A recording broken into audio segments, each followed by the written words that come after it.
Good afternoon, everybody. I am Keith Hull. I am the founder of Stone Culture and the co-owner of American Lithics. Today we're going to talk a little bit about tools and what their purposes are, different methods of flint knapping. The first we'll talk about is the more traditional way, which is percussion knapping. There's lots of different tools for percussion knapping. This is a real common tool. It's just a wooden dowel rod with a rounded copper lead-filled dome, and it's weight forward, meaning the weight is at the end. You could see there, it won't fall off my hand because the weight's all at this end.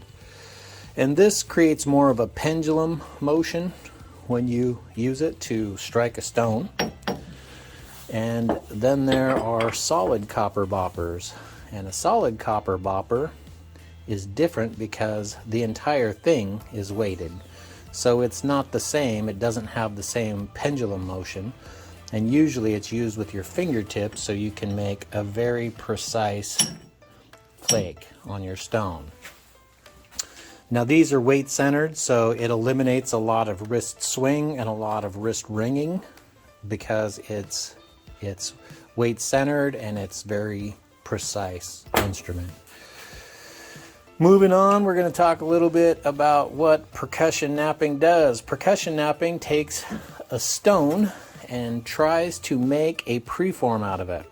This is a piece of end cut that I've already made, I've already cut, so it's kind of pretty much set up for a percussion preform just the way that it is. But what percussion does is it tries to take a round rock or an oblong rock, whatever shape it is, and turn it into a preform. Now, they're a little more crude when they're made by percussion instead of something like a saw. But when you create it with percussion, then you move into pressure flaking. So percussion is sort of like manufacturing a preform, but it can be used to refine the preform as well.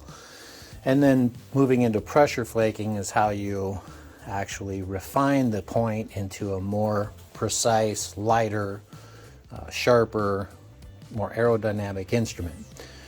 The two ways most common that you do that are with an ishi stick, often with a hard pad.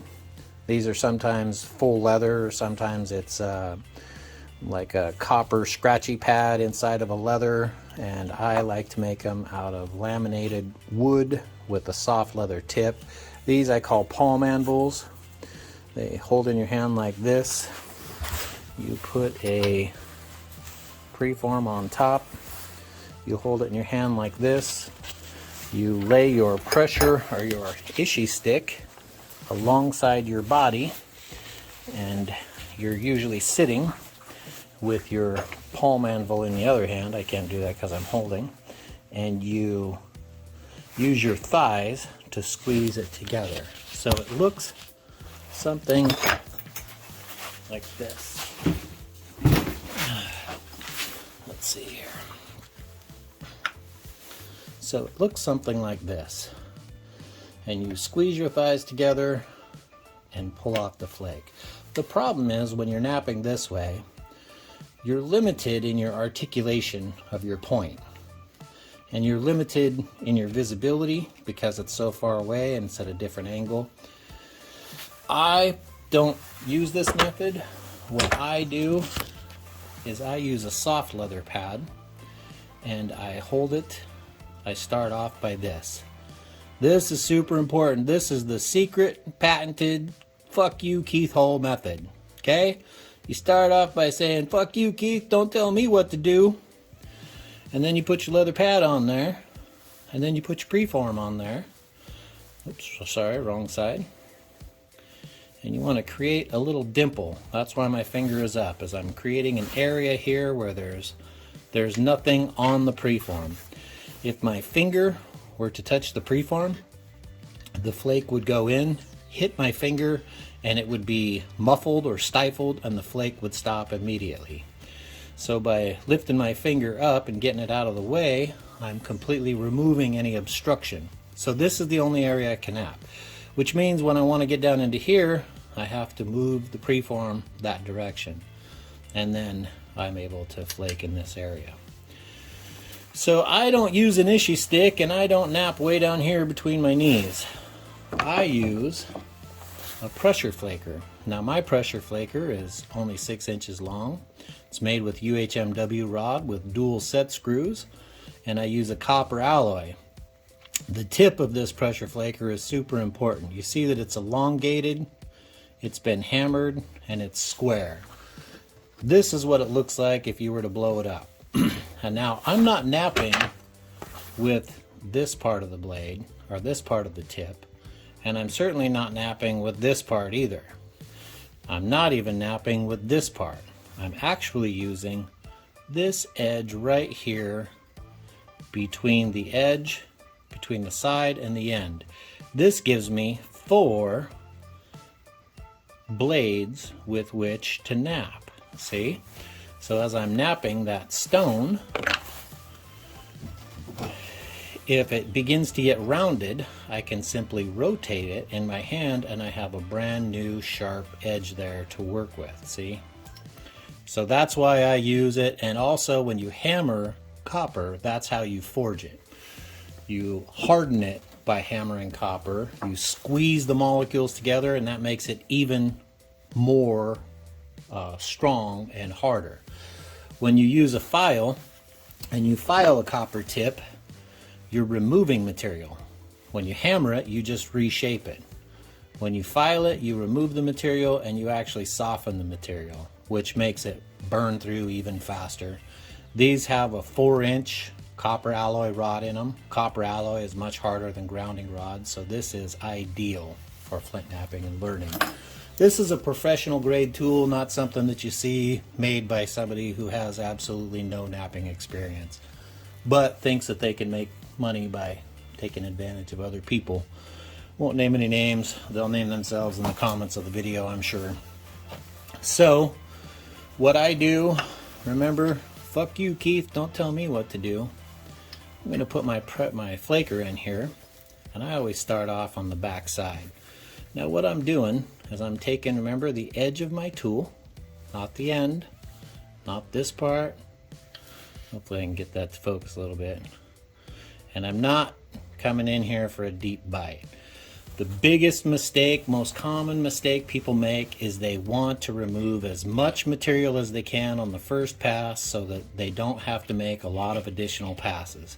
That is absolutely the wrong thing to do. The minute people start giving you advice like that, take a deeper bite, take a bigger bite, they don't know what they're doing. If you get an island in your blade here, it's not because you didn't take a deep enough bite.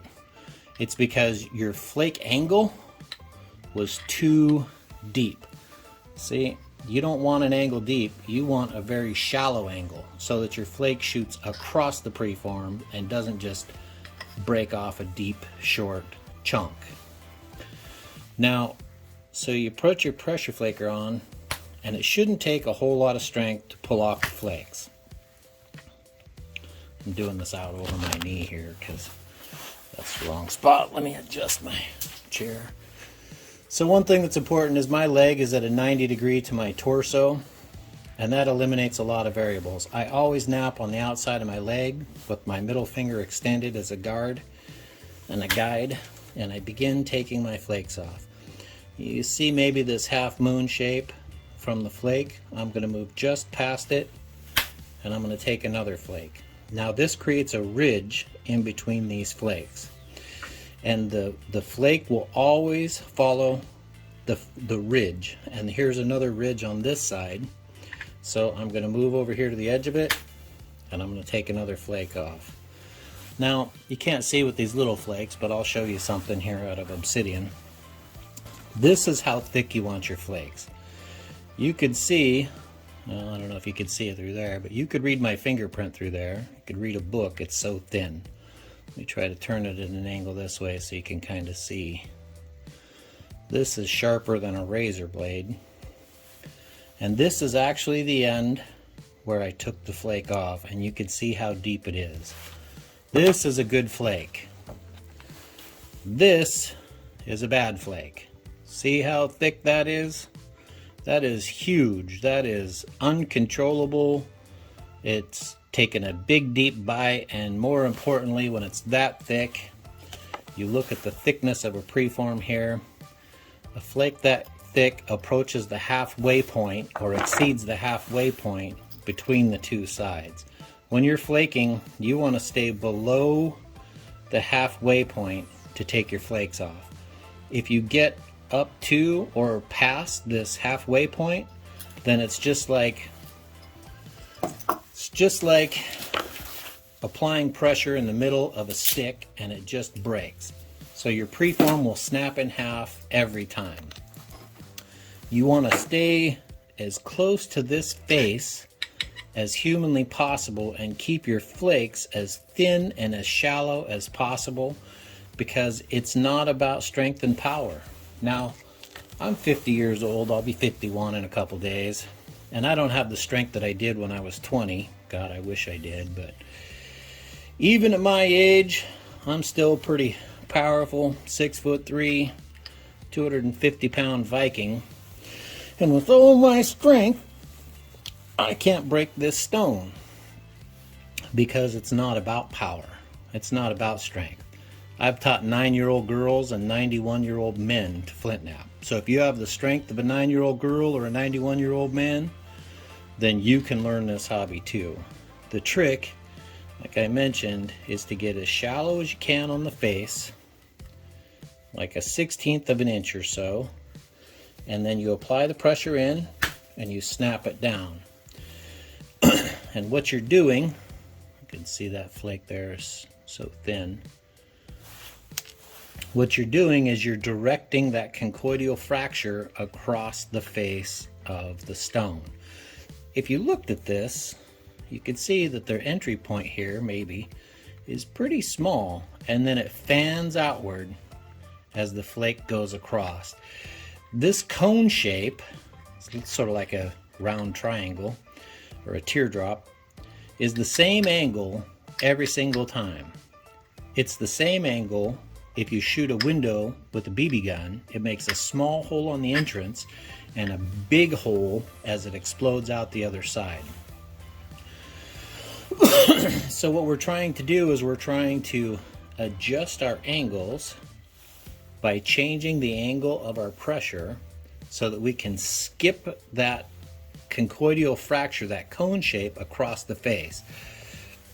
Now, to show you at a side angle here, if my pressure is like this, I don't know if you can see this very well here, you can see that the pressure is basically shooting off the edge. It's shooting off like this, and so the flake will be very short and very thick. Thick on one end, thin on the other end. If I change my angle to go this way, then my flake angle is way too shallow. In fact, it's trying to shoot out the backside, and so you'll get a flake that goes in and it reaches its end point where it can no longer dig any deeper, and it breaks off, and you end up with a hinge. And that'll be opposite. It'll be thin on this end and thick on this end. So what we want to do is we want to try to keep our pressure as near horizontal as possible to take off the longest, thinnest flake. So we're going to set this on here again, take another flake. Okay, so you see, all I have to do is I have to reach the middle of the distance between the edges. I don't want to shoot my flake all the way across, because if I do, see this big side here at the end of this cone, it'll come over here and it'll blow out just a big giant chunk on this side. And that's called a blowout. You don't want to have a blowout by shooting your pressure all the way across. You just want to reach the middle. So if you want to knap a 3-inch wide preform, you only have to shoot an 1.5 inch long flake. You don't want to shoot a 2-inch flake or a 2.5 inch or a 3-inch flake. You just want to shoot to the middle. Keeping in mind the halfway point here, the halfway point here, and here's another great tip, and that is that if you start at your body and work your way away from your body, your flakes will build a pattern. If you start at the end here, you move down here, you move back here, or you start here and come up, and then you start this way and come up, your flaking pattern is not going to be the same. You won't have a really nice clean line. So one thing that helps is you could take a pencil or a felt marker and you could just mark off here about 5/16 of an inch, 3/8 of an inch in between, all the way down. And this is just sort of a visual guide to show you where your flaker needs to be. If your flakes are too close together, then they dig a deep hole. You don't have defined flake lines, and you have a real bad potential to develop a hinge where that flake digs in and breaks off. Each time that flake wants to follow the ridge before, so by spacing them out farther, then you get a nice defined clear ridge. That's fantastic, because if you end up in with a small island here, you can go back and pull off one of these ridges to take that island off. If the flakes are too close together, there's no defined ridge, there's nowhere for the flake to follow, and you won't be able to take that off. Now again, the trick to that is not to take a deeper bite and use more power. The trick is to remain shallow, but ride one of these mountain tops, one of these ridges, all the way down to the island area. And you got to kind of look. You got to make sure that the ridge comes up and peters out real smooth, doesn't have a deep hinge like this flake here has a hinge. So the next flake would encounter this and break off. But this ridge, I don't know if you're going to be able to see it in this video, this ridge follows right up to this little place, and it's a very gentle slope. So I could probably use this flake and change my angle from directly in to shoot back along this ridge to pull off that area. Now I haven't napped from this side, so I'll just pick it up from this side. But that's just in case you get an island. So I'm going to move on here a little bit, and I'm just going to take a couple more flakes. Oh, see, there's a short one. Real thick on that end, shallow, too quick. So I'm going to move back over here to this side of it. And I'm going to take a long flake to try to take that off. Then I'm going to move over here on the other side of it. And I'm going to take one there. And now that little area is gone, completely erased like it never existed. So that's the basics of pressure flaking. And by spacing your flakes really even, here's a obsidian one that I began earlier. You could see that my flakes are very, very even. They go smoothly to the center. You could see here my bites are pretty uniform for the most part. Every once in a while I encounter a difficult spot, and so I have to go back and pull a ridge off, and it ends up with a little bit deeper.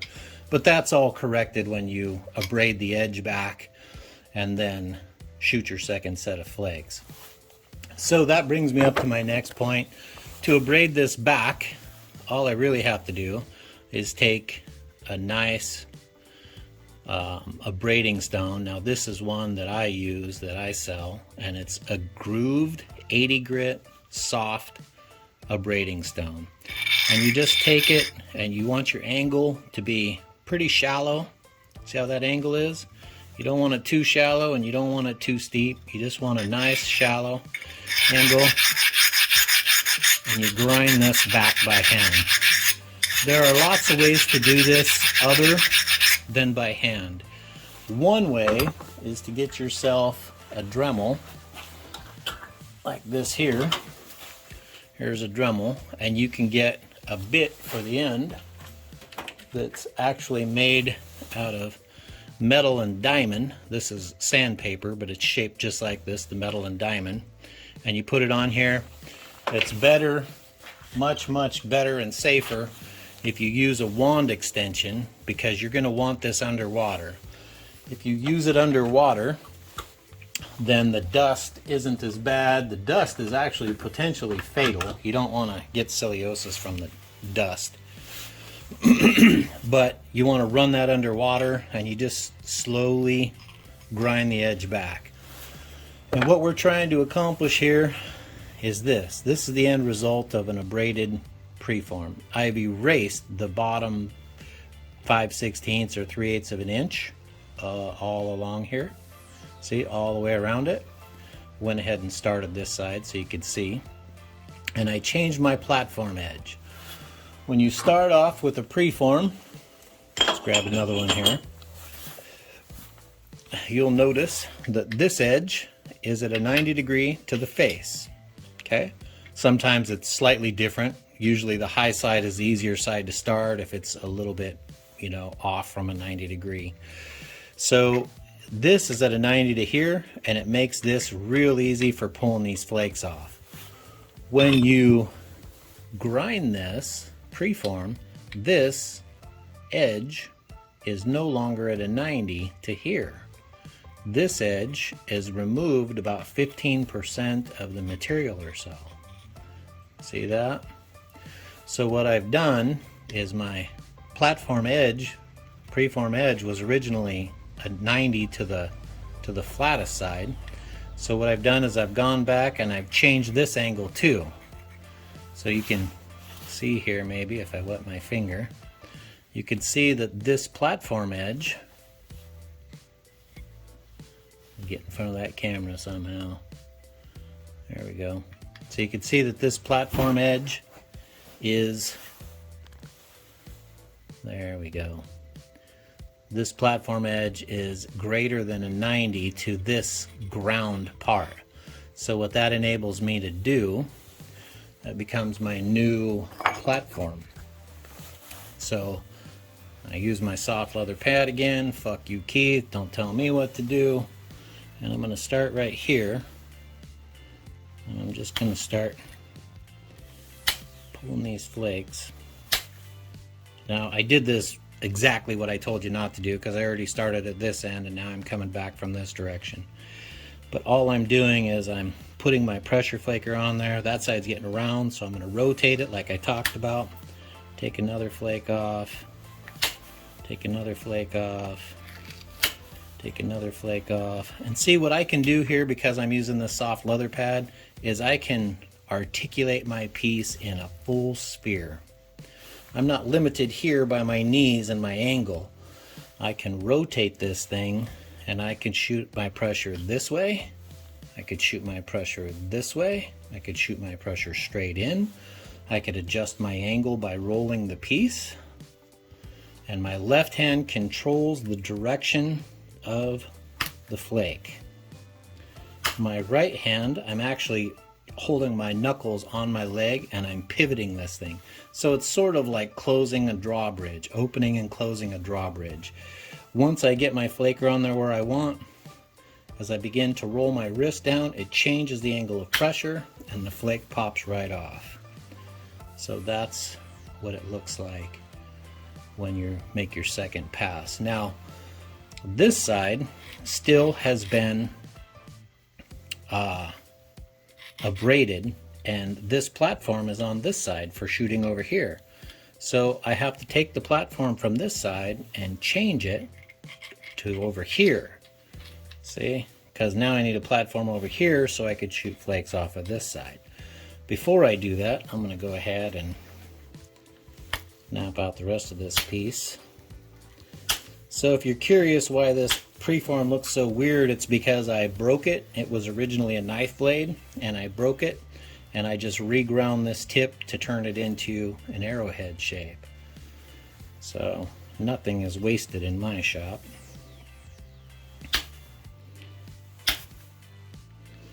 All right.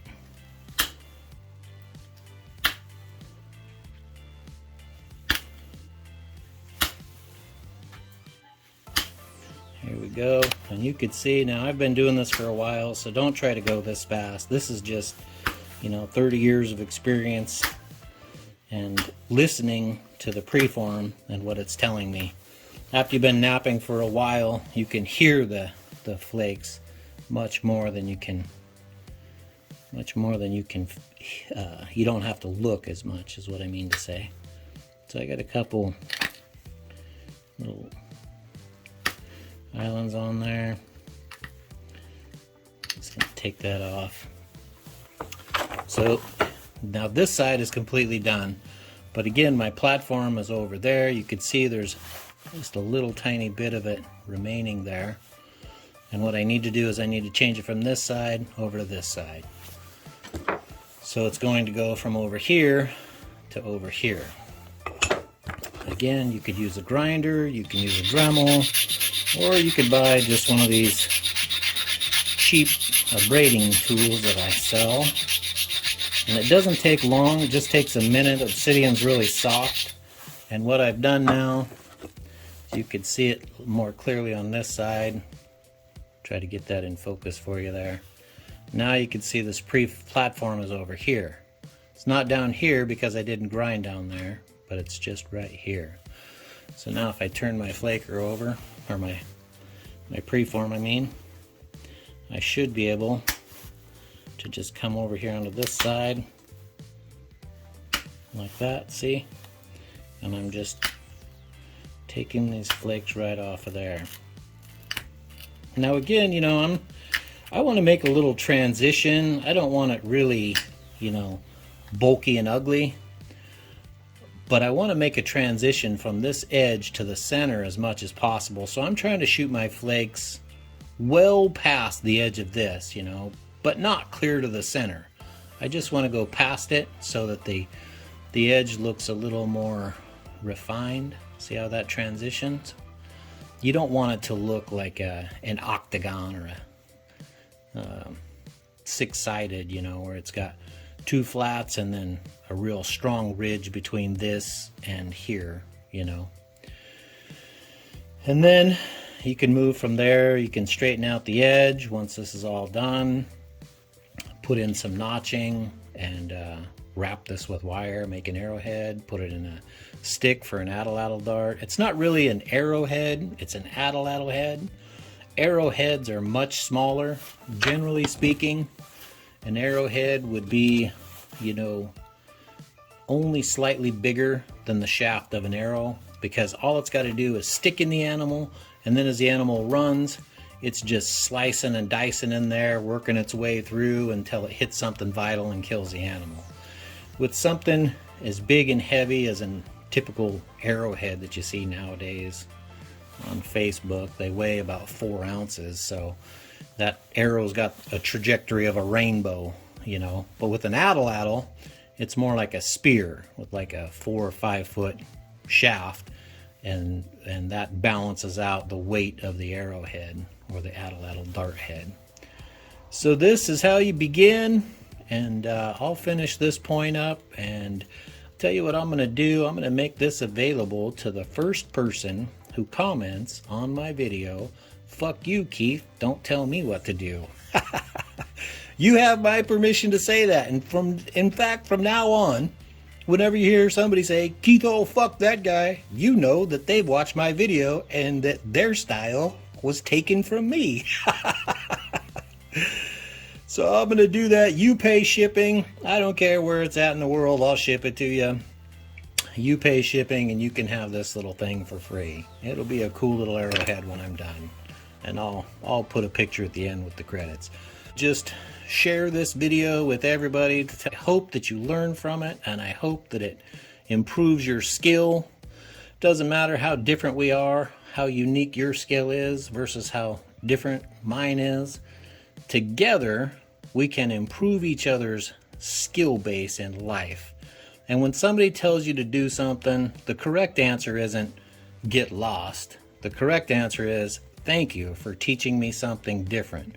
I now have a different tool in my toolbox that may apply to a situation in the future, even if I don't think it applies right now. So I'm Keith Hull, this is Stone Culture, and if you want to buy some of my items, there's a link in the comments. Feel free to message me, and I'm happy to help anybody. If you're ever up in Washington State, look me up. Come on by, let's break some rocks. I'm happy to host a nap-in, serve some homemade brats, maybe some homemade beer or wine, and we'll make some cool stuff, and I'll teach you everything I know for free. Thanks. Have a great day.